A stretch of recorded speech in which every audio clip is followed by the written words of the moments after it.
Kai, inna lillahi wa inna ilaihi raji'un.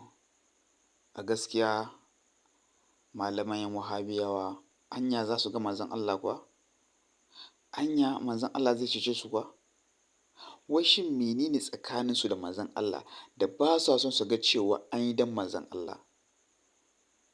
Za ka ga malami ya kai malami amma a riga in ka haɗa shi da manzon Allah zai ga kamar cewa baya ganin manzon Allah, baya ganin kiman manzon Allah. Amma a baki za ka cewa suna daraja manzon Allah, suna son manzon Allah, suna girmama manzon Allah, amma a ce maka dan manzon Allah ka ji cewa an maka mummunan magana? Kai, wa irin imani ne, wa irin tauhidi ne wanda ba manzon Allah ciki? Duk inda ba manzon Allah to wajen baya shiga, domin wajen wuta ne zalla, domin Allah wuta ne wallahi. Manzon Allah shine rahama. Duk inda ka je ka samu damshi to manzon Allah ne a wajen. Manzon Allah na wajen, domin shi ne rahaman Ubangijin nan. Duk inda ka je ka ga wuta ne zalla to Allah ya ɗauke rahamarsa a wajen. Allah ya ɗauke manzon Allah, ba manzon Allah wajen. To ina ne ka taɓa jin Allah ya wanzu ba manzon Allah? Ko a ina Allah na tare da manzon Allah ne. Wai a haɗa ka da manzon Allah ka je ka ji kamar cewa an caka maka wuƙa. Kai, Allah ya raba mu da irin wannan imanin, Allah ya raba mu da irin wannan tauhidin nan. Muna mana barka da zuwa wannan shashi na Ahlullahi. Wannan shashi ne na bayan Allah masoya manzon Allah masoya bayan Allah salihai. Idan farkon zuwanka kenan, ina son dan Allah ka sharing wannan bidiyon don ya je wajen kowa da kowa, bayan Allah su san cewa wa'annan bayan Allah duk wanda ka ganshi ya kai malami a izala to wallahi tallahi yana da wannan aƙida na masifa na rashin son ganin gidan manzon Allah. Sannan ka lakin wannan bidiyo din saboda je viral, ina son duniya ta san wannan karatun din.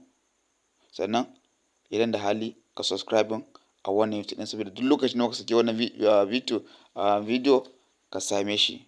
Ka subscribing, za ka ji yadda wannan bawan Allah ya ma Sheikh Ali Fantami kaca-kaca da musa raddi, mummunan raddi akan cewa shi baya buƙatar neman akan ba a yi don manzon Allah. A wannan bidiyon da zan saka muku za ka ji yadda shi wannan bawan Allah yake faɗa akan cewa Ali Fantami da yana ganin girmansa amma ya daina ganin girmansa. Saboda me? Saboda duk wanda baya ganin girmansa Allah ba za ka ga girmansa ba. Ka saurara, ka tsaya ka saurara ka ji abin da Sheikh Ali Fantami ya faɗa da bakinsa da kuma wannan raddin da wannan bawan Allah ya masa. Kamar yadda na faɗa, ka likin wannan bidiyo din, sannan ka commenting, dan Allah ka commenting. Idan ka ga abin da Ali Fantami ya yi daidai ne ka ce lalle wannan abin da faɗa shine ma tauhidin. Idan kuma ka bai daidai ba ne ka faɗa mana a cikin wannan comment section. Mu sauraro lafiya. Don annabi a isar min wajen malam ana cewa don Allah ne, shi bauta na Allah ne ko? Insha Allah muna ga girman manzon Allah, muna son sa, muna kaunarsa, muna masa biyayya. Duk duniya ba wanda ya kai shi daraja, amma dole mu tsaya a iya inda ya karantar da mu, babu daɗi babu ragi. In ana roƙo don Allah ake roƙo. Wallahu ta'ala alam. Assalamu alaikum warahmatullah. Wannan ba raddi ba ne, sai dai ko ɗan tunasarwa ne, sai dai idan wanda bai mishi bane yake ganin cewa abun bai bane to sai ya je mana raddi, to a lokacin kuma sai mu fitar mishi da abun da yake ganin ya kamata a fitar mishi da shi. An turo mishi tambaya, an ce malam dan Allah dan annabi, kai da muke ganin ka mai ilimi a cikin waɗancan mutanen ma kai ka fita daban, masu dangalallun wandunan nan kai ka fita daban. Amma an ce maka dan Allah dan annabi ka ce wai ba a cewa dan Allah, ba a cewa dan Allah dan annabi, sai da a ce dan Allah ne. Wallahi tallahi ni daga wannan magana da ka faɗa ma daga yau girman ka ya zube a wajena. Wallahi ba zan kuma ganin ka da mutunci ba, ba wani ragowar mutunci da ya ragowa ni in ganka da shi. Ali Isa Fantami,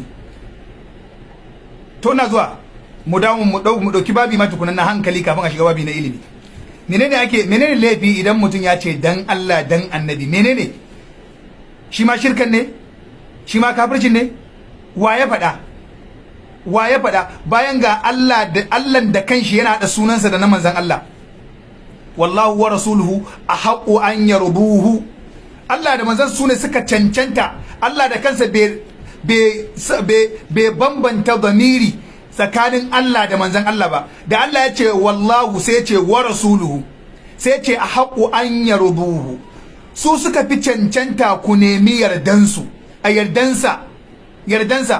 Kaga Allah da manzon Allah abubuwa ne guda biyu.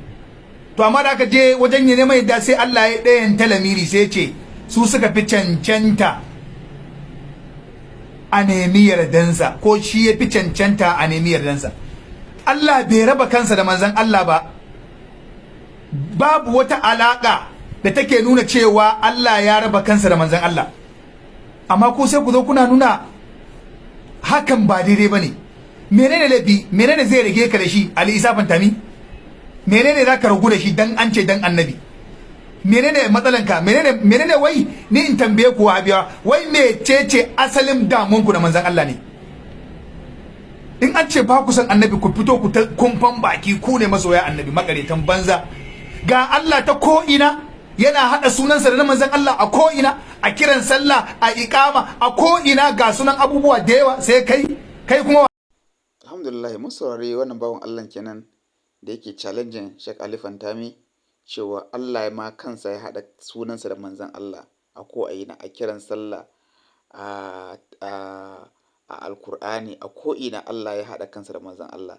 Sai kai ne in haɗa ka da manzon Allah baka son kai ɗinwa, kai dai akan manzon Allah mun san kai ba kowa bane, kuma ba alifata da Sheikh Ali Fantami kuma waye, inda akan manzon Allah shi ba kowa bane. Kada ka manta ka subscribe, sannan ka dana alamun ƙararrawa, sannan ka likin wannan bidiyon ɗin da kuma ka share saboda bayan Allah su sani, bayan Allah su gan shi virally. Wassalamu alaikum wa rahmatullahi wa barakatuh. Allah shi ban mu da soyayyen manzon Allah, Allah shi ban mu da soyayyen bayan Allah.